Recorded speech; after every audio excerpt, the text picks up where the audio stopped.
Այո, դուք 5 տարի խոսել եք սրանից,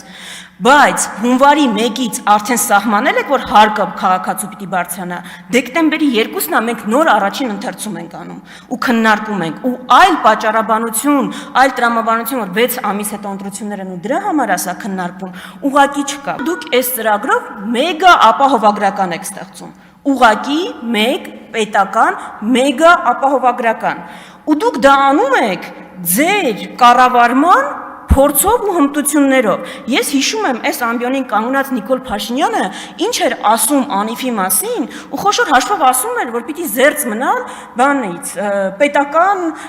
հիմնադրամներ ստեղծելուց, դա ձախողություն է, դա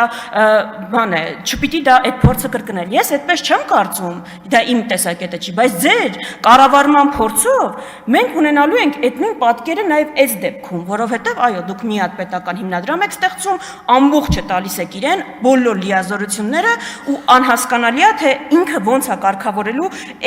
այս կարևորագույն շուկան, իսկ ինչ է լինելու մասնավորների դեպքում։ Մասնավորների դեպքում, որոնց շահույթի ամենամեծ բաժինն է կազմում առողջապահական ապահովագրությունը, զրկվելով դրանից ես կարող եմ կանխատեսել, որ քաղաքացիների համար թանկանալու են մյուս ծառայությունները ապահովագրական ընկերությունների։ Նման համակարգ քննարկելու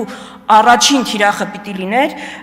առողջապահության համակարգի առաջնային օղակը, պոլիկլինիկաները, որոնց վրա դուք ծանրաբեռնվածություն ես նախագծով ավելացնում եք միայն, թե ինչ վիճակա մեր պոլիկլինիկաներում, թող ասեն մեր քաղաքացիները, ովքեր պոլիկլինիկաներ այցելում են։ Մենք ընդհանրապես մի քանի ամիս հետո բախվելու ենք այն պատկերին, որ այս ձեր շատ ճռճռան սիրուն խոստումները ուղղակի բախվելու են իրականության պատին ու փշրվեն, որի համար ես շատ ափսոսում եմ, որտեղ այո, սա կարևորագույն նախագիծ է։